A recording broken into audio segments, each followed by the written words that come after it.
परम पूज्य गुरु जी का सत्संग सुनने के लिए हमारे चैनल को सब्सक्राइब करें। एक बार माता पार्वती ने देखा कि शंकर जी के पांव का, दाहिने पांव का अंगूठा, उस अंगूठे का जो नख है, नख नाखून बड़ा था। तो पार्वती जी ने सोचा इसे काट दूं। आप लोगों के नाखून बड़े होते हैं तो काट लेते हैं कि नहीं? हम लोग काटते रहते हैं। तो माता पार्वती ने सोचा कि चलो भगवान शंकर का ये पांव का अंगूठे का नख बड़ा है, इसे काट देते हैं। तो माता पार्वती ने उसे काटना जैसे ही प्रारंभ किया तो वहां से जल की धार निकलने लगी भगवान शिव के चरणों से। पार्वती जी ने देखा कि वो नख कट तो गया है पर जल की धार रुक ही नहीं रही। तब पार्वती जी ने हाथ जोड़कर भगवान शंकर से कहा, हे नाथ, ये आपकी क्या लीला है? तब भगवान शंकर ने कहा, देवी आपने मेरे नख को क्यों काट दिया? पार्वती जी बोली, बहुत बड़ा था, आपको चोट ना लग जाए, मैंने काट दिया। शंकर जी ने कहा कि जिस नख को तुमने काट दिया है वह नख मेरे से बिछड़ करके रो रहा है कि अभी तक तो मैं शंकर के चरणों में था, अब शंकर से बिछड़ करके कहां। शंकर ने उस नख से कहा कि बेटा रोना मत, तुम मुझे बड़े प्रिय हो, तुम बहुत दिनों तक मुझसे जुड़े रहे और मेरा चिंतन करते रहे, अब मैं तुम्हें अपने मस्तक पर सजाऊंगा। तो पद नख चंद्र, शंकर जी के मस्तक पर जो चांद है वो द्वितीया का चांद है। आपने नाखून अपने पांव का नख काटोगे तो उसका आकार भी तो ऐसा ही होता है, हाँ या ना? चांद जैसा होता है ना, खड़ा करो चांद जैसा।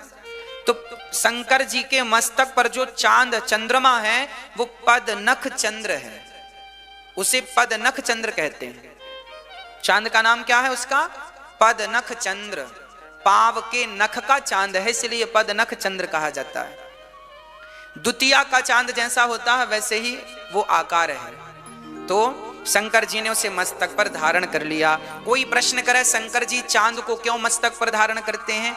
क्योंकि भगवान शंकर जी करुणा के अवतार हैं। शंकर जी इतने करुणामय हैं कि अपने नख को भी अपने से दूर करना नहीं चाहते, तो भक्त को कैसे दूर कर देंगे? ये शंकर जी की करुणा का प्रमाण पत्र है।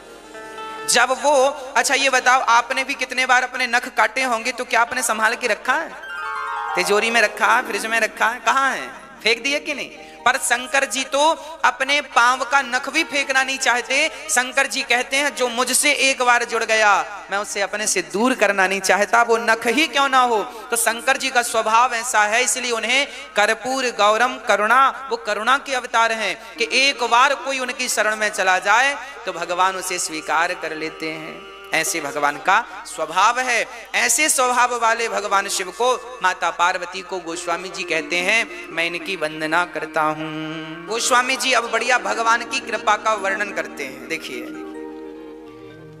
भगवान की करुणा पहले लिखी है गोस्वामी जी ने, बाद में कोई बात कही है। क्या लिखा है? गोस्वामी तुलसीदास जी सबसे पहले क्या कह रहे हैं? यह कह रहे हैं कि देखो भगवान की कृपा ऐसी है कि मूकम करोति वाचालम। भगवान राम ऐसे हैं, माता सीता ऐसी है, राम की कृपा ऐसी है कि यदि वो कृपा कर दें तो मूकम करोति वाचलम, गूंगा भी बोलने लगता है। आपको पता है एक बार संत ज्ञानेश्वर जी ने, संत ज्ञानेश्वर का अपमान कर दिया बड़े बड़े विद्वानों ने। बोले तुम्हारे पिता का पता नहीं है इसलिए हम तुम्हें वेद नहीं पढ़ाएंगे। तब उन्होंने भैंसे के ऊपर, भैंस नहीं भैंसा, भैंसे के ऊपर हाथ रख दिया तो भैंसे ने गायत्री मंत्र का उच्चारण कर दिया। उन्होंने वेद मंत्र उच्चारण कर दिए। कहने का अर्थ यह है कि भगवान की कृपा तो छोड़ दो मेरी मां, यदि भगवान के भक्तों की कृपा हो जाए तो भैंसा भी वेद मंत्र बोल सकता है, अर्थात भक्तों की कृपा से पत्थर भी बोल सकता है। प्रहलाद जी ने कहा इस खंबे में भगवान है। हिरण्यकश्यप ने तोड़कर देखा तो निकले कि नहीं। कहने का अर्थ यह है मूकम करोति वाचालम, भगवान की कृपा हो तो गूंगा भी बोलता है। भाई खंबा तो गूंगा ही था ना, खंबा थोड़ी जड़ वस्तु है ना खंबा, पर जब भक्त ने अनुग्रह कर दिया, भक्त ने विश्वास से उंगली बढ़ा दी, तो उस भक्त के विश्वास से भगवान प्रकट हो गए। मतलब भगवान ऐसे हैं, भगवान की करुणा ऐसी है कि उनकी करुणा से गूंगा भी बोलने लगता है।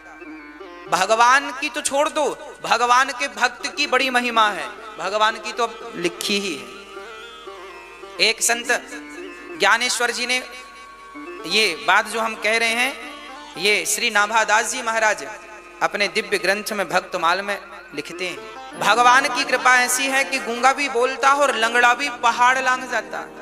या तो भगवान चाहे तो बताओ क्या नहीं हो सकता। इसलिए हमें दुनिया पर विश्वास ना करके 100% विश्वास अपने भगवान राम पर, माता सीता पर, अपने बांके बिहारी पर अपना विश्वास करना चाहिए, समर्पण करना चाहिए। प्रभु मेरे तो आप हैं और मैं कुछ नहीं जानता। गोस्वामी जी इनकी कृपा को प्रणाम करते हैं। हे रघुनंदन, आपकी कृपा से गूंगा बोलने लगता है, लंगड़ा पहाड़ लांघ जाता है, और ऐसे भगवान जो गूंगे को पंचम स्वर से बुलाते हो, ऐसे भगवान को हम नमस्कार करते हैं। ये जो दोहा है ना, ये सोरठा है। ये जो सोरठा है ये हम पर भी ठीक बैठता है। इसमें लिखा है मूकम करोति वाचलम, गूंगा भी बोलता है। तो हम अपने आप से कहते हैं हम गूंगा ही तो हैं, हम गूंगे ही तो हैं। यदि हम बोल रहे हैं तो अपने बल से नहीं, अपने रघुनाथ के बल से बोल रहे हैं। हम तो गूंगे हैं। जैसे शंख बजता तो है पर अपने से थोड़ी बजने लगता, जब तक उसे कोई बजाए ना। हम तो उस गूंगे शंख की तरह है। वो तो भगवान फूंक भरते हैं तो हम बज उठते हैं, बाकी हम तो शंख ही हैं। भागवत कहनी हो तो भगवान श्री कृष्ण हवा भर देते हैं, और राम कथा कहनी हो तो भगवान, जैसे आप शंख बजाने के पहले अपने मुंह में ढेर सारी हवा भर लेते हैं ना, और हवा भर के फूंक देते हैं तो शंख बज उठता है, उसी प्रकार हम शंख हैं। राम ने फूंक लगाई तो राम कथा आपने सुन ली, कृष्ण ने फूंक लगाई तो कृष्ण कथा आपने सुन ली। हम तो शंख हैं, ना हमारा बल है ना हमारा परिश्रम है, तो हम तो गूंगे हैं और भगवान की कृपा से बोल रहे हैं। लंगड़ा पहाड़ लांघ जाता है। अरे हम लंगड़े ही तो हैं। हम बताए थे ना, हम 20 फीट ऊपर से गिर गए थे छत से, कोलू टूट गया था। आज आपके मध्य खड़े हैं तो भगवत कृपा से ही खड़े हैं। मतलब मूकम करोति वाचालम पंगुम लंघयते गिरिम, लंगड़ा भी पहाड़ लांघ जाता है। उसका उदाहरण हम स्वयं हैं। हमें इस बात का अच्छे से ज्ञान है कि भगवान कृपा करें। डॉक्टर ने कहा था कि आप अब कभी बढ़िया से चल नहीं पाएंगे, चलेंगे तो लंगड़ाते एक पांव छोटा हो जाएगा, पर अब तो डॉक्टर साहब के सामने कबड्डी खेल लेते हैं, है ना। कहने का अर्थ यह है कि भगवत कृपा हो तो लंगड़ा भी पहाड़ लांघ जाता है। मही के देवता, मही मतलब पृथ्वी, पृथ्वी के देवता कौन है? ब्राह्मण। गोस्वामी तुलसीदास जी ब्राह्मण चरणों की वंदना, वृंदौ प्रथम महीश्वर चरना, मोह जनित संशय सब हरना। ब्राह्मणों की वंदना करते हैं। अच्छा, ब्राह्मणों की वंदना गोस्वामी जी ने क्यों की? कारण है। आप लोगों को कोई वेद पुराण की बातें समझनी हो तो कौन समझाएगा? ब्राह्मण समझाएगा। सत्यनारायण भगवान की कथा करवानी हो, बेटी का विवाह करवाना हो, घर में कोई चल बसे तो उसकी क्रियाकर्म करवानी हो, घर में कोई पैदा हो जाए उसकी, मतलब एक ब्राह्मण ही ऐसा है जो ये चाहता है कि आपके घर में कोई उत्सव होए तो हमें अवसर मिले। भाई ब्राह्मण चाहता है कि आपके घर सब खुशियां आए, तो सत्यनारायण भगवान की आप कथा सुनो, कथा सुनेंगे तो हमें दक्षिणा मिल जाएगी, है ना। आप ब्राह्मण चाहते हैं कि आपके घर बेटी का विवाह हो ताकि बेटी के विवाह में हमें कुछ मिले, है ना। अच्छा, ब्राह्मण ही एक ऐसा है जो सदा यह चाहता है कि आपका कल्याण हो, आपका कल्याण हो। इसलिए ब्राह्मण प्रथम वंदनीय इसलिए है क्योंकि वैद्य चाहता है कि कोई रोगी होए तो हम उसका इलाज करें। कोई ये चाहता है किसी का केस बिगड़े तो हम केस लड़ें। मतलब दुनिया ये चाहती है कि आपका कुछ बिगड़े तो उन्हें पैसा मिले, पर ब्राह्मण एक ऐसा है जो ये चाहता है कि आपके घर कुछ उत्सव हो तो हमें बुलाया जाए, फिर हम जाएं और हमें दक्षिणा प्राप्त हो। एक ब्राह्मण ही ऐसा है जो इतना सा खाता है और इतना सारा आशीर्वाद दे देता है। धनम धान्यम बहुपुत्र लाभम, बहुपुत्र लाभम धनम धान्यम। भगवान ब्राह्मण कहता है कि आप इतना सा उसे खिलाओगे तो बढ़िया आशीर्वाद क्या देगा, बहुत धन दे भगवान आपको, धन धान से घर भर दे, और बेटा बेटी घर में खूब होए, खूब गड़ी घर में उत्सव हो, आनंद हो, मंगल हो, बढ़िया है। तो आशीर्वाद देने वाले ब्राह्मण हैं, इसलिए उन्हें प्रणाम गोस्वामी जी ने किया। उसके बाद गोस्वामी तुलसीदास जी ने प्रणाम किया वाल्मीकि जी को, सबको प्रणाम किया। और गोस्वामी जी कहते हैं कि सत्संग करने वाले ही इस कथा रामचरितमानस को श्रवण कर पाएंगे। गोस्वामी जी लिख रहे हैं बिनु सत्संग विवेक न होई। आप भी रामचरितमानस का पाठ किया करिए। गोस्वामी जी लिख रहे हैं बिनु सत्संग विवेक न होई। यदि विवेक कोई चाहता, अच्छा विवेक कौन सा? बुद्धि तो देखो सबके पास है, पर विवेक सबके पास नहीं है। विवेक कब मिलेगा? बोले बिनु सत्संग विवेक ना होई। ये विवेक क्या चीज है? बोले देखो, ये मेरी मां है, मैं इसे मां के रूप में देखता हूं, ये तो बुद्धि है। यदि मैं आपको मां के रूप में, बेटी और बहन के रूप में देखता हूं तो मैं बुद्धिमान हूं, परंतु ये मेरी मां नहीं, मां के रूप में भगवान है। जो व्यक्ति मां के स्थान पर भगवान का भाव रखे वह विवेकशील पुरुष माना जाएगा, वह विवेकशील स्त्री मानी जाएगी। आपकी सास है, ऐसा जानने और मानने वाला तो बुद्धिमान है, पर ये व्यक्ति भगवान है। सर्वम खलविदम ब्रह्म, सब में ईश्वर है, ये बुद्धि रखने वाले को विवेकशील कहते हैं। और विवेक कैसे उत्पन्न होता है? तो आगे लिखा है बिनु सत्संग विवेक न होई। इसलिए सत्संग करते करते करते करते करते करते विवेक जागता है, फिर धीरे धीरे आपके भीतर के सारे बुराइयां समाप्त होती हैं और एक दिव्य दृष्टि प्राप्त होती है, जिस दृष्टि से परमात्मा सर्वव्यापक कण कण में नजर आने लग जाता है। ये तो भगवत कृपा से ही संभव है ना। अब सुनो गोस्वामी जी क्या लिखे हैं। सठ सुधे रही सत्संगति पाई, सठ से सठ भी सत्संग पाकर सुधर जाता है। सठ सुध रही सत्संगत पाई। ये सठ क्या है? जो व्यक्ति चोरी करता है, उस चोर से कहो क्यों चोरी करने से क्या होगा जानते हो? वो कहता है नहीं जानते। तो जो व्यक्ति चोरी करता है और चोरी करने का फल क्या है, उससे कौन सा नरक मिलेगा, उसका दंड क्या, वो नहीं जानता। मतलब जो अज्ञानी है उसे सठ कहते हैं। मैं झूठ बोल रहा हूं पर मुझे पता ही नहीं कि झूठ बोलने का फल क्या है ना।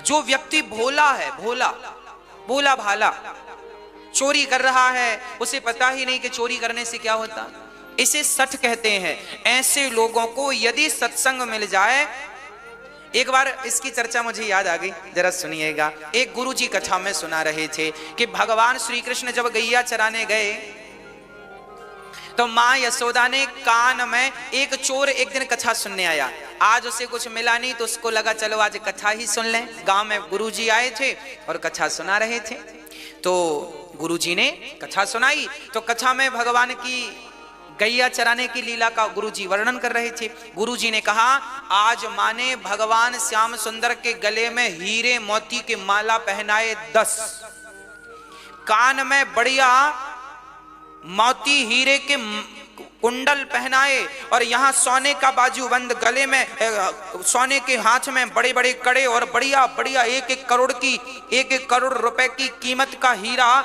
यहाँ पहनाया उंगलियों में। और आज भगवान गैया चराने गए ऐसा श्रृंगार करके। चोर बोला राम राम राम राम राम, ये कौन बालक है, इतना महंगा। उस चोर को लगा इसे लूट लेने से फिर किसी को लूटने की जरूरत, एक बार में माला माल हो जाऊंगा। जब कथा पूरी हुई तो गुरुजी से पूछा, गुरुजी आज आपने जिस बालक के बारे में बताया उसका पता कहाँ है, हमें पता दो।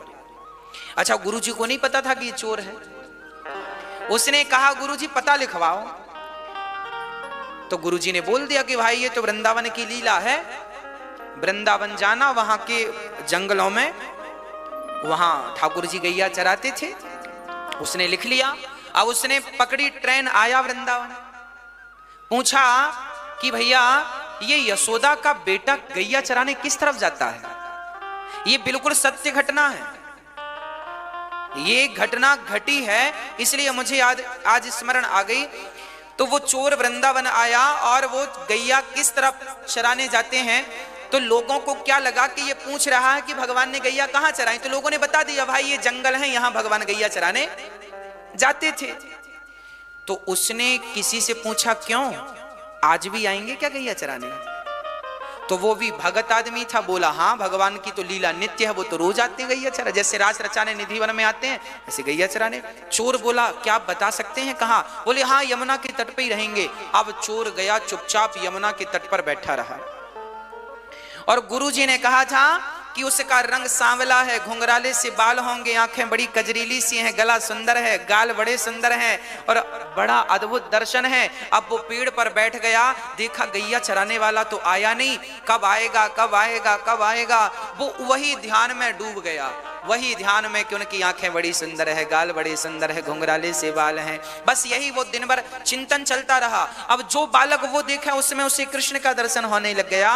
कभी वो इस जंगल में जाए, आज इसमें नहीं आए तो इसमें आएंगे। पूरे जंगल 4 दिन हो गए, ना उसने भोजन किया ना पानी की फिक्र, यमुना का थोड़ा पानी पी ले और बस प्यासा भूखा जंगल घूमे इस इंतजार से कि कृष्ण आएंगे और हम उन्हें लूटेंगे। अब देखिए भक्ति तो भक्ति है ना, भगवान का चिंतन तो भगवान का ही चिंतन है ना।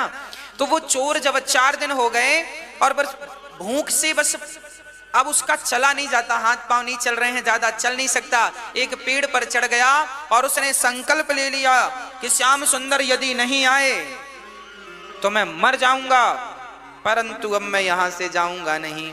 जब भक्त की जिद भगवान ने देखी तो जैसा जैसा गुरुजी ने बताया था कि 10 माला, तो भगवान ने 10 माला पहनी, कान में मोती हीरा तो कान में हीरा मोती पहने, घुंघराले, जो छवि उसके मन में बसी थी वही रूप भगवान ने बनाया और वेश कीमती सोना चांदी और हीरे की अंगूठियां पहन के भगवान सचमुच गैया चराने जंगल चले गए।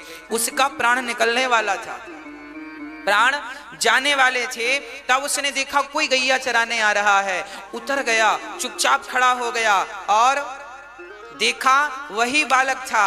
तुरंत पास में गया, चारों तरफ देखा कोई नहीं, उसको लगा इसे लूटना तो बहुत आसान है। उसने तुरंत लाठी टेक के बोला, चोर ने सुनो 4 दिन तुम कहां गए गैया चराने?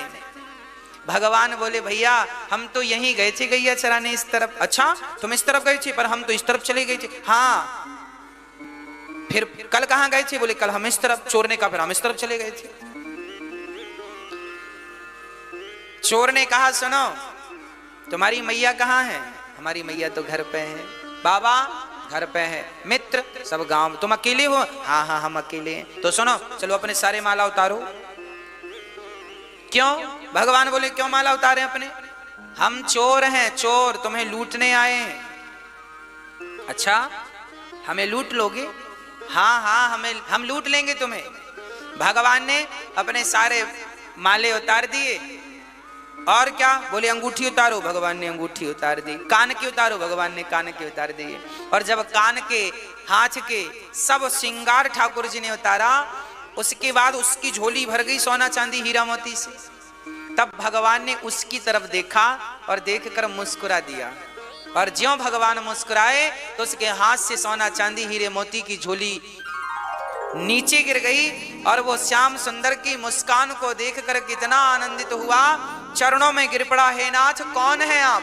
मैंने आज तक इतनी सुंदर मुस्कान नहीं देखी, सोना इतना पाया जिसके लिए मैं 4 दिन भूखा प्यासा रहा, उस संपत्ति को पाकर भी मुझे इतना सुकून नहीं मिला जितनी सुकून आपकी मुस्कान ने मुझे दे दिया। नाथ आप कौन है? तब भगवान ने प्रकट होकर दर्शन दिया, मैं वह परमात्मा हूं जिसके लिए बड़े योगी जन तपस्या करते हैं। तो प्रभु आपने मुझे सहज में दर्शन दे दिया। भगवान ने कहा यह सहजता नहीं है, तुमने मुझ पर विश्वास कर लिया, तुम्हें ये विश्वास हो गया कि मैं गैया चराने रोज आता हूं। जब भक्त को मुझ पर विश्वास हो जाता है तो मैं तुरंत उसके सामने प्रकट हो जाता हूं। व्यक्ति के अंदर विश्वास नहीं है, इसलिए मैं प्रकट नहीं होता। जब तक भगवान आए तब तक आपका विश्वास। अब बताओ 3 दिन में ही वो भाग के चला जाता तो भगवान कैसे मिलते? 4 दिन तक खड़ा रहा तब भगवान मिले। तो आपको भी इंतजार करना पड़ेगा, वो भी विश्वास के साथ। मंत्र जाप मम दृढ़ विश्वास। तो भगवान ने उसे दर्शन दिया। यही गोस्वामी जी ने लिखा है, देखो इन्हें कहते हैं सठ। वो था तो चोर, पर कथा एक बार सुनी तो सुधर गया।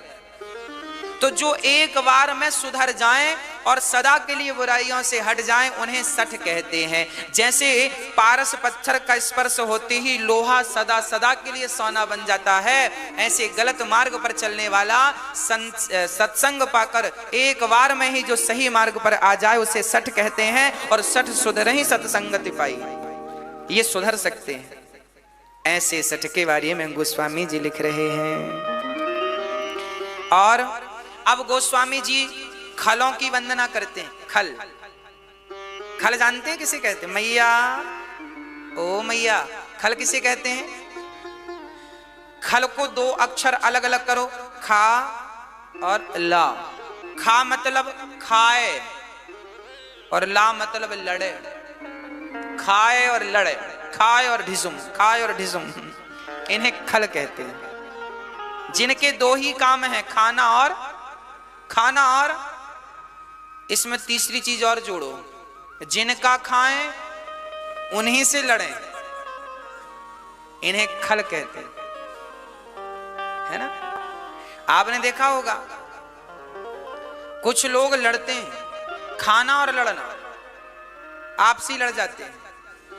उदाहरण के लिए बच्चे आजकल जिस माँ ने पाल पोस कर बड़ा किया उसी माँ से पिता से झगड़ा कर लेते हैं। ये कौन लोग हैं? जिसका खाया उसी से, ये खल है। गोस्वामी जी इनकी भी वंदना करते, भगवान इनको पहले पूज लो,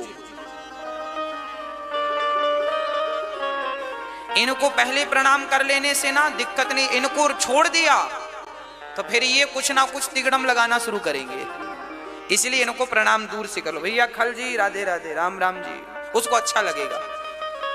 आपके गांव में जो दुष्ट लोग हैं पहले उनका सम्मान किया करो, बाद में सज्जनों का सम्मान किया करो, क्योंकि सज्जन तो इंतजार कर भी ले, ये दुष्ट तो खड़े होके बकबक करने लग जाएंगे। खल ही नाम है उनका, खल है ना, इसलिए खल। गोस्वामी जी कहते हैं इनको पहले प्रणाम कर लो, है ना। चलिए आगे गोस्वामी जी प्रणाम किनको करते हैं? अच्छा, खलों के दुष्टों के बारे में गोस्वामी जी ने कहा, बोले दुष्ट और सज्जन में क्या अंतर है? गोस्वामी जी ने अंतर प्रकट किया। जब सज्जन आपसे बिछड़ता है, सज्जन पुरुष जब आपसे बिछड़ते हैं तो मानो आपके प्राण निकल जाते हैं, और दुष्ट जब मिलता है तो प्राण निकल जाते हैं। एक के बिछड़ने से दुख है और एक के मिलने, ये दोनों, इसलिए गोस्वामी जी ने इनको प्रणाम किया। और दोनों में देखो कितनी चतुराई से गोस्वामी जी ने बात रख दी कि एक के बिछड़ने से आदमी, आप जब बेटी घर से निकलती है तो प्राण निकल जाते हैं ना, माँ बाप रोते हैं, बेटी विदा हो रही है बेटी। सज्जन व्यक्ति घर से, अरे कोई भला आदमी मर जाए ना तो सारा गांव रोता है, जो उसके रिश्तेदार नहीं है वो भी रोते हैं, भाई भला आदमी था चला गया। अब सज्जन के मरने पर भी, बिछड़ने पर भी लोग रोते हैं। कोई दुष्ट आदमी मिल जाए तो अपने आप आंसू निकलने लगे, भगवान ये क्यों मिल गया।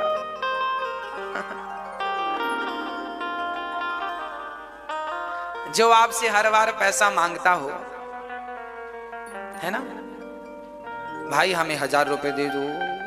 एक गांव में एक आदमी था, वो सबसे पैसा मांगता था, जिसके घर जाए चाय पिए, भैया हमें जरा 50 रुपए की जरूरत है। कब दोगे? अरे कल, पिछले साल भी बोला था कल देंगे, इस साल भी बोल रहा कल देंगे। और मांगने कोई जाए, बोले पैसे दो, बोले हमने कब का बोला था।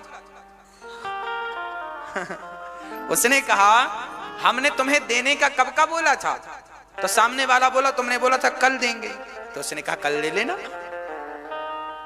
कल आने तो दो, अभी कल आया ही नहीं, कल आए सो पैसा लेना। अब पूरे गांव के लोग उससे डरने लगे, जब भी आएगा तो लोग देख के कांप जाते, अभी 50 मांगेगा, 100 मांगेगा, 1000 मांगेगा। तो दुष्ट व्यक्ति को देखने से ना कांप जाता है व्यक्ति, और सज्जन को देखने से प्राण निकल जाते हैं। गोस्वामी तुलसीदास जी ने यहाँ एक बढ़िया बात लिखी है। कहने का तात्पर्य यह है कि संसार की हर वस्तु जड़ चेतन, चाहे वस्तु जड़ हो या चेतना से भरी हो, सब दोष से भरी पड़ी है। हम जो भी कमाते हैं ना मेरी माँ, उसमें हमारी कमाई में भी कुछ ना कुछ दोष होते हैं, है ना। हम जो कपड़े खरीद कर लाते हैं ना, इनमें भी कुछ दोष होते हैं। हम सोना चांदी खरीदते हैं ना, घर मकान बनवाते हैं ना, सब में कुछ ना कुछ दोष होते हैं। फिर ये दोष कैसे मिटेंगे? बोले आप जीवन में जो भी धारण किया करो, जो भी लिया करो, पहले भगवान को समर्पित कर दिया करो। जब भगवान के चरणों में समर्पण कर देंगे ना उस वस्तु का, तो उसके दोष अपने आप मिट जाएंगे। इसलिए कोई भी वस्तु, जैसे भोजन करो तो पहले भगवान को भोग लगाना चाहिए। जो व्यक्ति, अभी आगे मैं बताऊंगा, रामचरितमानस में ही लिखा है, जो व्यक्ति भगवान को भोग लगाए बिना भोजन करता है, वो भोजन नहीं, वो मांस भक्षण करता है। मांस खा लो या बिना भोग लगाए अन्न खा लो, एक ही बात है। इसलिए जब भी भोजन करो, दाल चावल सब्जी रोटी हलवा पूड़ी पुलाव इमरती रसमलाई रसगुल्ला बड़े इत्यादि जो भी बनाओ, सब पहले भगवान को, अरे दिन में 2 बार बनाओ 3 बार बनाओ, जितनी बार बनाओ। पकौड़ी खाने का मन है, पकौड़ी बनाई, सबसे पहले प्लेट में रखो, तुलसी दल डालो, पहले भगवान को आदत बनाओ। आदत बनाएगा कौन? आप रेल में बैठे हैं, आप रेल में यात्रा कर रहे हैं और तभी आपने देखा कि बढ़िया अंकुरित चने बिकने आ गए, आपका मन हुआ चने खाना चाहिए। आपने भाई साहब जरा देना 10 रुपए के चने, आपने चने लिए। अब क्या करें? उस चने को सबसे पहले भाव से आप ले लो अपने हाथ में और एक भाव बनाओ, हे नाथ आप स्वीकार कर लीजिए, हे नाथ, हे श्याम सुंदर, हे राजा राम आप स्वीकार कर लीजिए।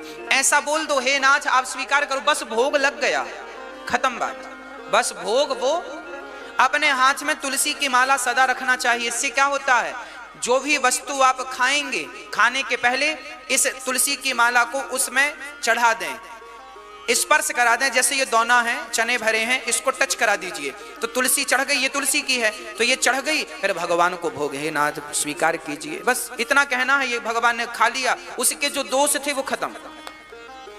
अब आप खाओ से, जितनी बार पानी पियो तो पानी पियो तो पहले ये तुलसी का स्पर्श करा लो गिलास में।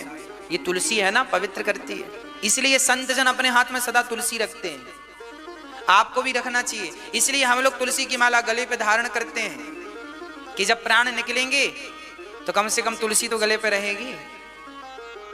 कोई तुलसी का दल डालना भूल गया, कोई गंगा जल डालना भूल गया, तो कम से कम गले में तुलसी की माला तो रहेगी। इसलिए तुलसी की माला निश्चित रूप से हम सभी को पहननी चाहिए। मंगल सूत्र की तरह ठाकुर जी की हम पत्नियां हैं। हमारे पति कौन है? तुम हो एक अगोचर सबके प्राणपति। इसलिए हमें अपने आप को गोपी भाव ही रखना। हम गोपी ही हैं, हम स्त्री ही हैं, हम गोपी हैं, हम पतिव्रता नारी हैं और हमारे पति तो परमात्मा है। उस पति परमात्मा को प्राप्त करने के लिए हम चल रहे हैं। तो जो भी है सब भगवान को समर्पित करना चाहिए, सबको राममय जानना चाहिए। सब कौन है मेरी माँ? राम स्वरूप है। आप किसके स्वरूप हैं? राम के। आपके भीतर कौन है? राम है। अब आप कहेंगे महाराज जी कैसे? मैं एक उदाहरण से समझाता हूं, आप समझिएगा।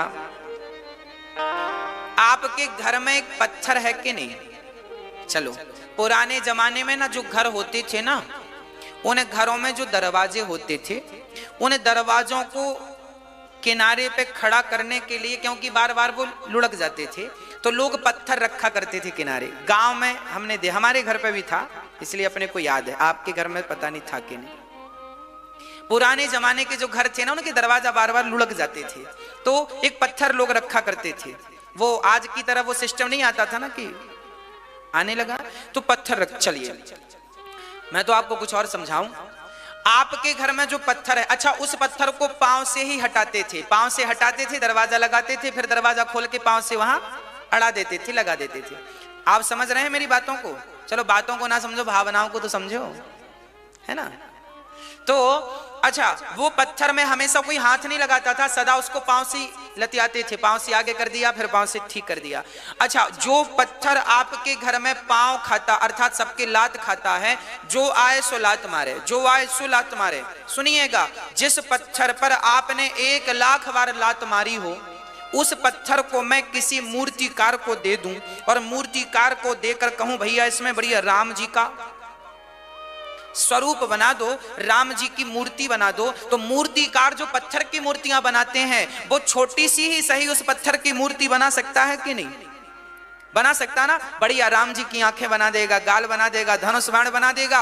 अब ये बताओ कि अभी ये पत्थर पर आप लात मारते थे, 1,00,000 बार लात मारा होगा सब लोगों ने, परंतु अब उस पत्थर में जब राम जी दिखने लग गए तो अब कोई लात मारेगा नहीं, मंदिर में रख के पूजा करेंगे। क्यों?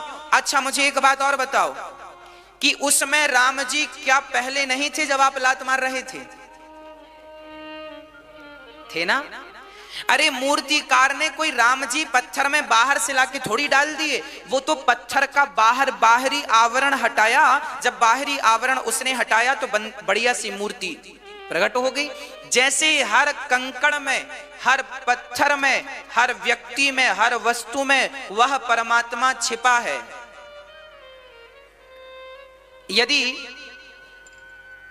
यदि कोई मूर्तिकार इस नारियल को ना बनाना चाहे ना, तो इसमें भी राम का चित्र काट काट के बना सकता है कि नहीं? अभी ये सिंपल नारियल है, पर कोई मूर्तिकार बनाना चाहे तो बढ़िया बढ़िया राम जी को यहां अंकित कर देगा नहीं? हाँ, कहने का आशय केवल यह है कि इस वस्तु में राम तो पहले से थे, वो तो मूर्तिकार ने जब तराशा तब राम प्रकट हो गए। उस पत्थर पर जिस पर आप लात मारते थे राम तो पहले से थे, पर बाहर के आवरण ने उसे ढक रखा था। उसी प्रकार आपके और हम सबके भीतर राम समाये हैं, पर हमारी बुराइयों ने, काम क्रोध लोभ मोह, इन बुराइयों ने हमारे अंदर के राम को ढक रखा है, इसलिए राम प्रकट नहीं हो पाते। पर गोस्वामी जी के अंदर जो राम है वह प्रकट हो गए और ऐसी बुद्धि उन्हें प्राप्त हो गई, दृष्टि प्राप्त हो गई कि अब तुलसीदास जी जिनको देखते हैं किस रूप में देखते हैं? ये गोस्वामी तुलसीदास जी की अपनी पर्सनल सोच और दृष्टि है। अच्छा, गोस्वामी जी सब में भगवान को देखते हैं, आप लोग देखते हैं कि नहीं? मैया जी, आपको सब में कौन दिखता है? सही दिखने लगे हैं? हाँ सही बताओ, मजाक तो नहीं कर रहे हैं? अच्छा, हम तो चाहते हैं कि दिखने लग जाए। आप जिसको देखा करो, किस रूप में देखा करो? यह भगवान है। अभी आप देखते हैं यह स्त्री है, यह पुरुष है, यह वृक्ष है, यह हाथी है, यह बंदर है, यह गधा है। बाद में आपकी दृष्टि होनी चाहिए कि यह स्त्री, यह भगवान है, यह राम, यह राम, ये राम, ये राम। जहां देखूं वहां राम नाम के मोती चारों तरफ बिखरे पड़े हैं। इन्हें कोई समेटने वाला हो तो राम मिलने को तैयार है, कोई समेटने वाला तो हो।